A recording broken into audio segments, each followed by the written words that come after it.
Okay, so let's quickly look at nutrition.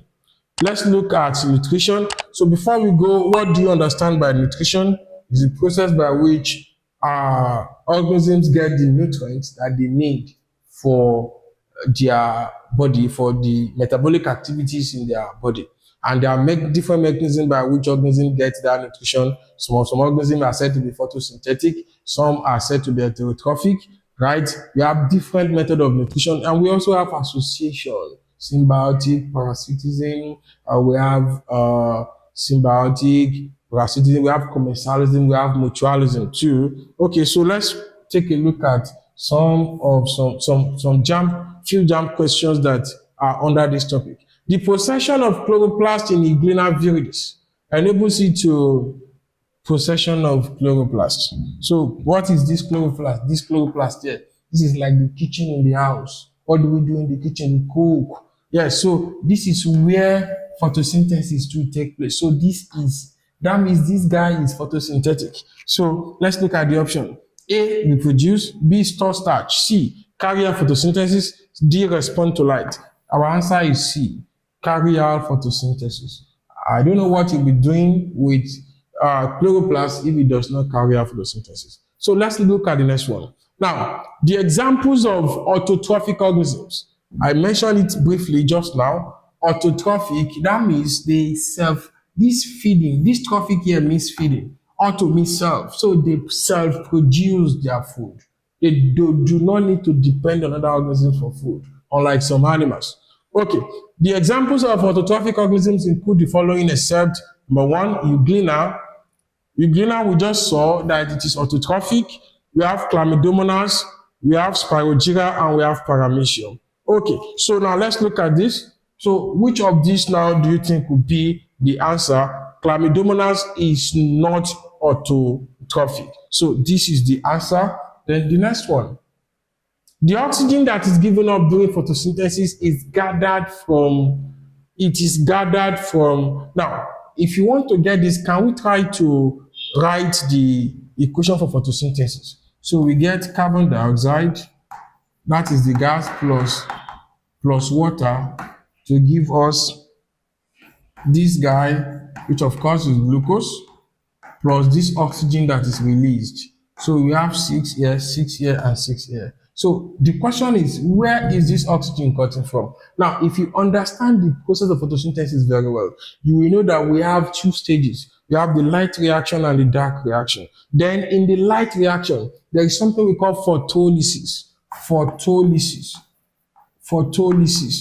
where light is used to split water into two, such that you have this plus this guy. Are you there? So now the answer for this question is water. That oxygen is from water because it is when you split it, this hydrogen will now go back to mix with what? With the carbon dioxide that we have, so that glucose is produced. Okay, so let's move on. Let's see what we have there. The answer is water. Very good. Okay, the next question number 4. It says, atmospheric nitrogen is converted to soil nitrogen for plant use by, you need to calm down and look at this. We have nitrification. This nitrification does it, but it is joined with something that does not. This does not do it. We have lightning, we have nitrification, we have putrefaction and lightning, we have combustion and putrefaction. So let's look at, so our answer is going to be A, nitrification, and our answer is going to be B, rather, nitrification and lightning. I'm coming. So this is our answer here, nitrification and lightning. Thank you. Let's check it. Nitrification and lightning. Thank you. Now the next question is question number 5, which says, which of the following statements define plasmolysis? Define plasmolysis. I hope you know that when you hear plasmolysis, now it has so much to do with the plasma membrane. Okay, so which of the following define plasmolysis? Number 1, shrinking away of the cytoplasm from the plant cell wall. Now, when you draw the plant cell wall, when you draw a plant cell, When you draw a plant cell, this is the cell wall here, and this is the cell membrane inside. So let's keep it like that. Now, option B, shrinking of a plant cell in solution. Take this out. Option C, shrinking away of cytoplasm from an animal cell membrane. Of cytoplasm from an animal cell membrane. Then the next one is shrinking of the vacuole and leaving the cytoplasm attached to the cell wall. Shrinking of the vacuole and leaving the animal cell attached to the cell membrane. Now, so the answer is C, shrinking away of cytoplasm of an animal cell membrane. So when you do it like this, when you draw this, it's going to give you something like this. Coming. Of course, let's assume this is an animal cell. So the cytoplasm begins to shrink, like it shrink away from the cytoplasm from the cell. So there's going to be space here, like it's going to be, there will be plenty of space in between the cytoplasm and this space here. Coming. Then question number 6 says, which of the following pairs of organisms are photosynthetic? Photosynthetic. I have not seen it that amoeba is photosynthetic. So volvulus is not. Chlamydomonas and euglena, nostoc and plasmodium. This is not. So this is our answer. Chlamydomonas and euglena. Okay. Now the next one. Which of the following reagent is used to test for starch? I think if you don't know this, we should go back and read very well. Which of the following reagent is used to test for starch? It is not the Sudan 3, and it is not Ferlin solution. It is iodine. This is used for test. This is used to test for protein. We use it to test for protein. We use this to test for starch. So the answer to our question is going to be C, which is iodine. Then question number 8. Which of these is a direct photosynthetic product? Which of these is a direct photosynthetic product? So like I've done before, let's write that equation again.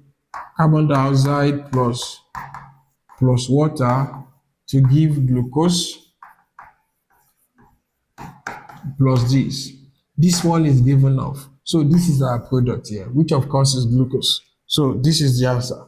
Question number 8 is B, glucose. Okay, thank you. So let's look at question number 9.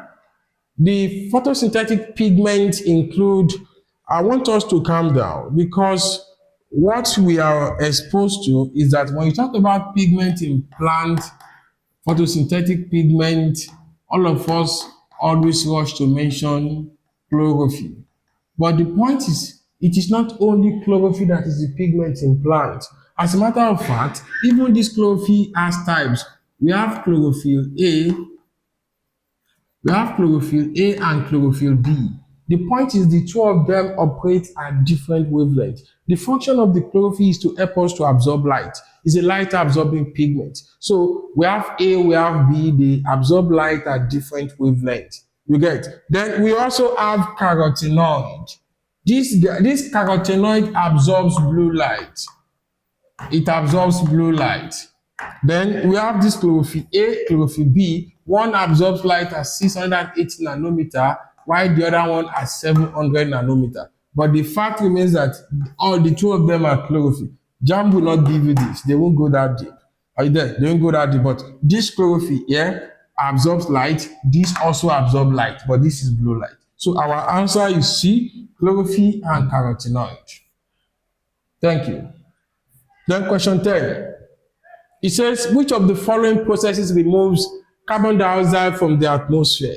That means it is a process that eats carbon dioxide. Let's put it like that.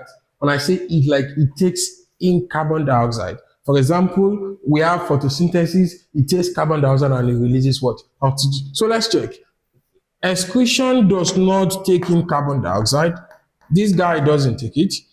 Photosynthesis taking carbon dioxide. I don't need to write that equation again. I've written it too much in this episode. So we have transpiration too. Transpiration does not take in carbon dioxide. This guy takes in water. right? Respiration too. Respiration does not take in carbon dioxide. It releases carbon dioxide. Respiration is the opposite of photosynthesis. So if you have these as photosynthesis, so you have this guy, right? This one, 6 and 6. The reverse will now be respiration. So it's going to be this plus to give you carbon dioxide plus 6H2O. That is, so the answer for this question is B, photosynthesis. Okay, so